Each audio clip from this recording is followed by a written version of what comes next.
I'm Cash, and welcome back to Cash Talks Football, where we break down all the goals scored in the Premier League. And today, it's Crystal Palace against the Liverpools in the Mark Gahey Cup. And basically, Liverpool not playing well for the last couple of weeks has come back to haunt them. Normally, they seem to get the first goal and then play badly and let the other team come into it, and then they score a late winner. Today, they got their late goal, but they didn't really play well, hardly at all in this game. Maybe a little bit in the second half. But ultimately, Crystal Palace are a dangerous team. And it's one of these things where I've been saying on our live stream, if you want to join us on Monday night live at 8 o'clock, join in. We go to Discord afterwards for a chat, so feel free to join with us there. The Premier League standards has dropped overall, but there's a couple of teams that are in that. Have always been those middle of the pack teams that are difficult to go to. I'd say Fulham, Crystal Palace, the Brightons. They've upped their level a little bit, not a lot, just a little bit. They were dangerous already. Now they're harder. They're harder to break down, and they will score on you. If you give them any opportunities, they will. Well, we're going to get onto some of that because Alisson Becker did some great saves today. There's a reason why I think he's definitely one of the best three goalkeepers in the world. And if you want to know why I say the best three, it's because I think it's very hard to say, oh, this guy's number one or this guy's number one. No. Any one of those three keepers are the best on their day. And to say this guy's the best player in the world is just arrogant and it's just silly. Yeah, in the top discussion of the three, yeah. But ultimately, though, Liverpool on the corners just seem to be rubbish. And Liverpool don't really seem to have a big squad, physical at the back. If you want to get at them, this is how you seem to be able to get at Liverpool quite easily. Just look at the body shape here. They're just getting pushed off the ball. Easy header, bang. And look, loads of players nowhere near the middle of this goal. So when this drop down happens, it's just a simple strike into the box with no pressure, no one around him at all. 1, 2, 3, 4 Liverpool players near no Crystal Palace player, but yet there's so many Palace players inside the box here. A well-deserved goal from Palace because they really did run Liverpool ragged, and they probably should have been maybe 3 to 4 up in the first half. I'm going to cover some of those chances right now. This is simple from Palace. No pressure on the ball from Liverpool. Everyone is backing off. And it's just a straight ball over the top. Liverpool's balance and their team selection and everything just wasn't correct today. You can see that in the first half especially, they were just sort of all over the place, really. And it's one of those problems that I think Slot is coming, that he's picking names on the backs of shirts and not necessarily players in positions that need to be there.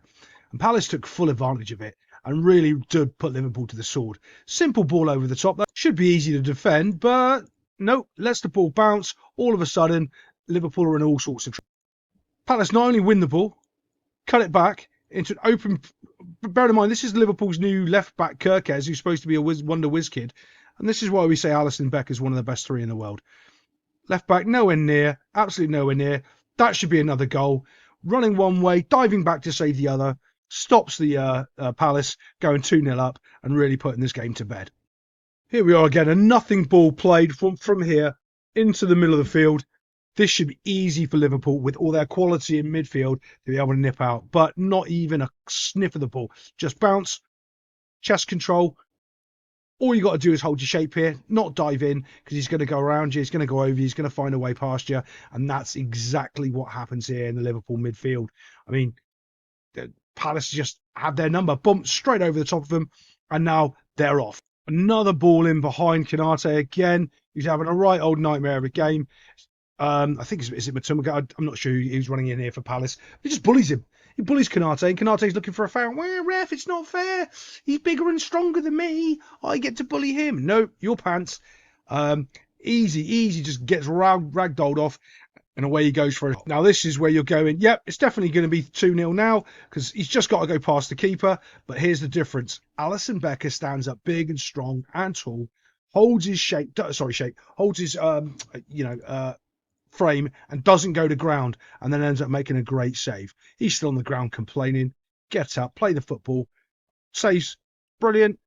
Palace need to capitalise on those opportunities. You cannot create this many opportunities, Palace, and not take them. Because, well, you ended up getting the winner today, but there's going to be other games that you're going to need to take these to actually get the win. There's another delightful bit of play from Palace, taking the ball around, knocking it back, about here, about there, goes up to there, comes back down. No, it doesn't, but and then laid off with a shot.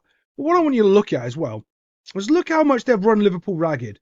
You've got just 4 players sitting in a block there. There's no real shape or structure. There's no one to be able to pressure here. There's no real midfielder that can step forward and put pressure on this shot. And again, this isn't a goal. This isn't 1-1 I'd count because the keeper doesn't save this. This is just a strike, bump off the post. But it's another opportunity where Palace could have got another goal. They tore Liverpool apart. Liverpool did have a couple of opportunities, but not real, okay, compared to Palace's and the ones that Palace carved open, nothing like them at all. So you kind of get what you deserve in football eventually. And Liverpool do get themselves a goal. It is an awful, I hate these balls. I hate it when you're playing the ball back like right here and you're doing stuff like that, because I'd say 8 times out of 10, nothing happens of it. Maybe you might get an opportunity on the other 2, but you very rarely score goals from opportunities like this. And Liverpool get lucky, and they do. So when this goes across, look, you're watching it bounce, kind of ricochets off a bit, like going for this little drop headery thing. It doesn't. And in Chiesa comes and gets himself a goal. Now, I do like Chiesa. I've said this before. I do like players that are, on their comeback streak, that have got all the potential in the world, and everybody gives up on them, and someone goes, "You're my guy," and he ends up coming good and becoming a good player again. He's getting goals. He's doing well. Keeps himself fit. I think he should be, edging for a spot in the Liverpool lineup because he's a menace. Comes in, gets his little bundle goal, and Liverpool are off to the races. Long throw in here. Liverpool fans will be complaining about the timer, but ultimately, I think they've run over the clock lately, and this might have been payback for a couple of other games where they've scored in the last minute over that the referee has allowed them. But it's as simple as a throw in. If you can't defend a throw-in in the 97th minute, you're not going to win the league. You're not. You need to be able to defend a throw-in in the 97th minute, have all your players back, and go, yeah, let's just see out this 1-1 draw, lick our wounds and go away. Yeah, and they don't. But let me show you a little thing I want to show. Boom. Right, here we go. This is where the goals... I think it's the new signing Firpon. Where are you going? You're not goal side. What are you trying to get involved over here for? Leave it. And this is what I want to show you. Look at his body shape, right? As soon as that ball's been gone, instead of defending, his first thing is to run out, right? You can see where that line is. He leaves his player, okay? So when this ball gets knocked back in, look, boom, he's still on the wrong side of him. Gets knocked back in. First off, he hasn't run out far enough to get him offside. Second of all, no one else is running up to keep that line tight to play the player offside. So why are you doing it? Shocking defending, shocking all over. But again, it's simple. Throw the ball in the box. Liverpool can't deal with it. Cross the ball from a corner. Liverpool can't deal with it. Another little touch there from a Palace player. Shocker, because no Liverpool players touched it. It's just, again, that lack of defensive capabilities, lack of being able to win the ball in the air. A touch, smash, quality goal. Alisson can't save them this time. Liverpool need to start playing well, because all the firepower in the world won't get your goals away from home when you're playing against teams that can hold their own and that can also punish you like Palace did. Other than that, see you next time on Cash Talks Football.